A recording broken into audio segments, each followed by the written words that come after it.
China loves debt trapping countries, and in some cases, entire continents. But Africa turned out to be too smart for them. And now China is looking at a major crisis in Africa, where their clout has already gone and their money too has no chance of returning. Hi and welcome. This is TFI Global, the foreign affairs and geopolitical analysis arm of the TFI Media Group. And I'm Atul Mishra, the founder of the TFI Media Group. In this video, I will tell you about how China saw an attractive investment destination, debt trapping destination in Africa, and ended up losing billions of dollars there. China's debts and investments in the African continent have been turning sour. Chinese ambitions of colonizing the continent too, as a consequence, are taking a massive drubbing.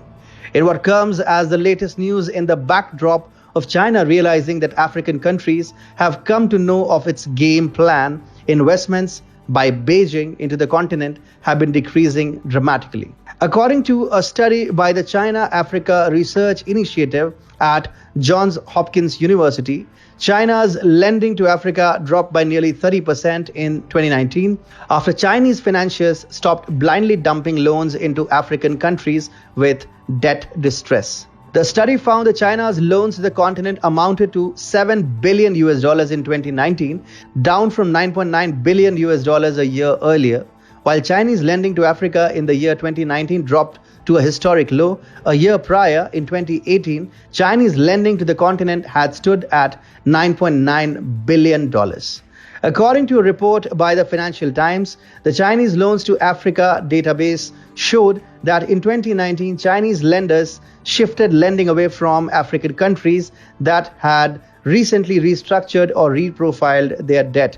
Banks cut lending to Angola, Cameroon, Djibouti, Ethiopia, and Republic of Congo. Mind you, the Chinese debts in Africa have been going bad even before the Wuhan virus pandemic upended the global economy. With the pandemic starting to rage by last year, such bad debt woes of China in the continent it had initially set out to enthusiastically colonize only stood exacerbated. Although data of 2020-21 is yet to be published by stakeholders, statistics are only bound to slump further from the $9.9 billion which the paper dragon had invested in 2019. As a direct consequence of the same, Xi Jinping's flagship Belt and Road Initiative, or the BRI, has gone down the drain in Africa. Chinese loan amounts have been dwindling tremendously, with Angola leading the way with $19.3 billion in 2016 to just $80 million in 2018.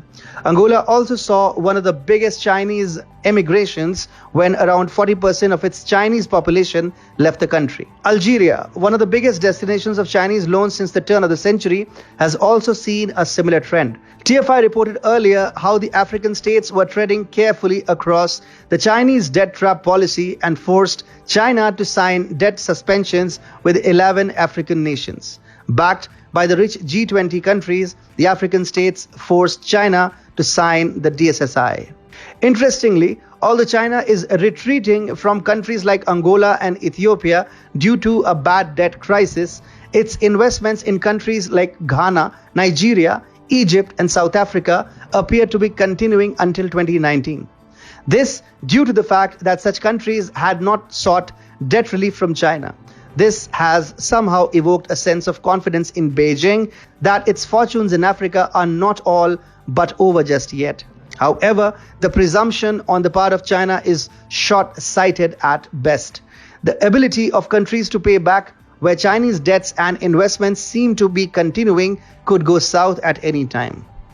This is in line with the strategy of many such developing and underdeveloped countries to not fully stop Chinese investments and debts at once and continue making Africa a destination for China to dump truckloads of money in.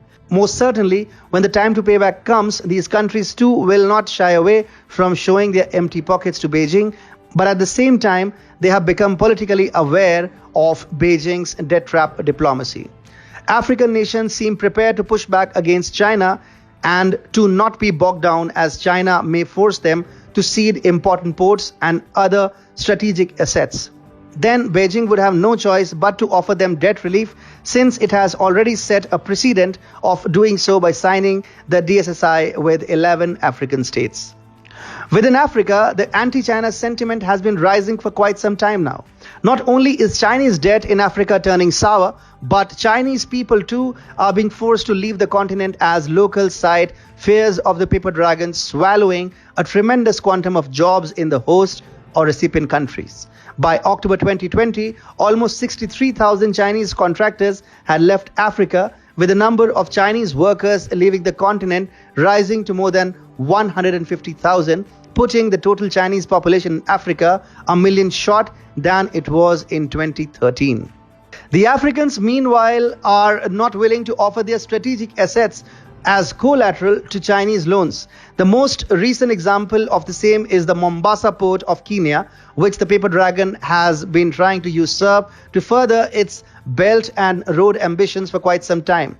Kenya's cumulative public debt has ballooned to $65.3 billion, and it is feeling the weight of its financial obligations, particularly servicing the standard gauge railway loans. Despite this, as reported by TFI recently, Kenya has made it clear that the port of Mombasa is not up for grabs. China is slowly and steadily being made to realize that its African safari has no takers. What started as an ambitious expedition to colonize the African continent is turning into a bad debt nightmare for Beijing.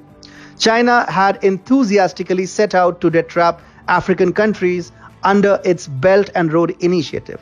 However, African states turned out to be too smart for it and now have forced Xi Jinping to retreat.